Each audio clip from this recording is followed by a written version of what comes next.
යාළුවනේ ඊයේ වීඩියෝ එකකින් අපි කතා කළා අතේ සතයක් වකක් නැතුව අනුන්ගේ බඩු විකුණලා සල්ලි හොයන ඩ්‍රොප් ෂිපින් සහ රීසේලින් බිස්නස් එක ගැන.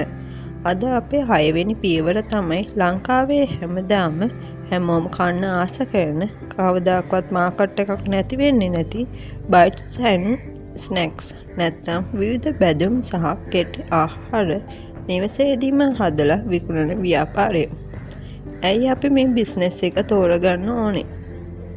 ලංකාවේ ඕනෑම උත්සවයකට පාටියකට යාළුවෝ එකතු වෙන වෙලාවකට වගේම හවසට තේ බොන කොටත් බයිට් එකක් හෝ ස්නැක් එකක් නැතුවම බෑ. ඒ නිසා මේකට හැමදාම එක වගේ ඉහළ ඉල්ලුමක් තියෙනවා. වැඩිපුරම විකිණෙන සහ අපිට ලේසියෙන් හදන්න පුළුවන් ಜಾති මොනවද? බයිට් වර්ග, රටකජු බැදුම, බැදපු කජු, මුණුකු වර්ග සහ මික්ස්චර්, චිප්ස් වර්ග, අලපෙති, මඤ්ඤොක පෙති, එසල් පෙති සහ කොස්සට බැදුම වගේ දේවල්.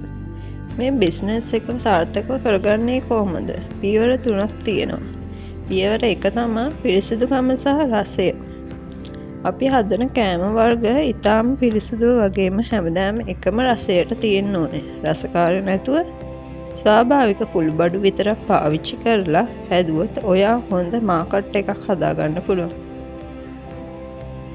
පියවර 2 තමයි ඇසුරුම්කරණය. බයිට්ස් ටික හැදුවට පස්සේ ඒවා හුලන් නොයන විදියට සීල් කරන්න පුළුවන් ලස්සන සිප්ලොක් බෑග් එකකට හෝ ප්ලාස්ටික් බෝතල් වලට දාලා ඔයාගේ බිස්නස් එකේ නම ගහපු ලස්සන ස්ටිකර් එකක් අලවන්න. පියවර 3 තමයි මාකට් එක අල්ලන ක්‍රම. ඔයා එක් ගමේ හෝ නගරයේ තියෙන සිල්ලර කඩවල්, සුපර් මාකට් සහ බාර් වලට මේවා තොග මිලට දෙන්න පුළුවන්.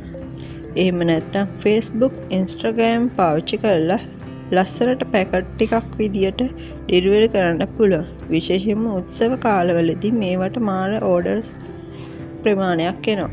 ඉතින් පොඩියට පටන් ගන්න බ්‍රෑන්ඩ් එකක් දක්වා යන්න පුළුවන් සුපිරි බිස්නස් එකක් තමයි මේක. මේ ගැන ප්‍රශ්න තියෙනවා නම් පල්ලෙන් කමෙන්ට් කරන්න. අපේ බිස්නස් සීරීස් එකේ අවසාන වීඩියෝ එකේ අපි කතා කරමු ගෙදර ඉඳන් හදන්න පුළුවන් හෝම්මේඩ් බේවරේජ් මික්සර්ස්. ඒ කියන්නේ විවිධ සෞඛ්‍ය ආරක්ෂිත පාන වර්ග සහ ක්ෂණික තේ කෝපි මිශ්‍රණ බිස්නස් එකක් කරන්නේ කොහොමද කියලා. ඒ වීඩියෝ එකත් බලන්න අපි බිස්නස් කරමු channel එක subscribe කරන්න. ජය වේවා.